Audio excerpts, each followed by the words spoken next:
Коронавирус в Ленском районе нашли у жителя райцентра, который год пробыл на отдыхе в Армении. Его вместе с супругой поместили в инфекционную больницу. Об эпидобстановке в районе Денис Семенов.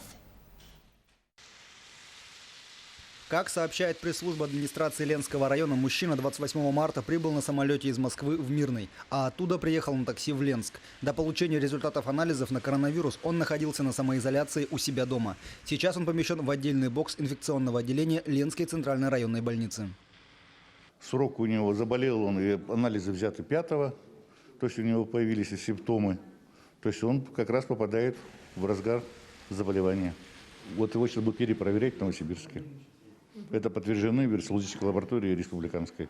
Круг лиц, контактировавших с предположительным носителем инфекции, установлен. Это соседи по местам в самолете, в такси и по месту жительства. Все они, это порядка 20 человек, с 28 марта находились в режиме самоизоляции. 4 из них в Ленском обсерваторе.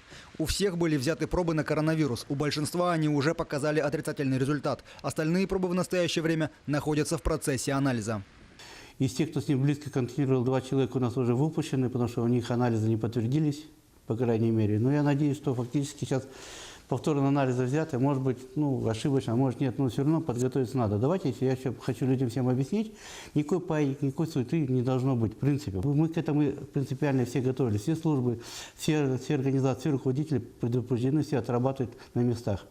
Поэтому здесь ничего критичного нет. Сегодня наша задача вот такой ситуации, четко, грамотно, без суеты, четко работать. По крайней мере, я думаю, что в принципе из той ситуации сегодня по городу, по наблюдению, у нас таких пока осложнений нету. С 10 апреля в Ленском районе действует режим обязательной самоизоляции. Это значит, что людям всех возрастов запрещено выходить из дома без уважительной причины. Нарушившим карантин грозит штраф.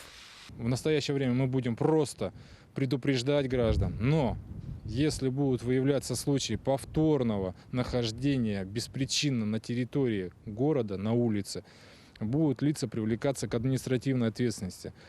Штраф за данные правонарушения у нас предусматривает от 15 до 40 тысяч на физических лиц. Также в ближайшие дни специальным раствором будут обрабатываться магазины и подъезды жилых домов. Денис Семенов, Виталий Андреев, Ленск.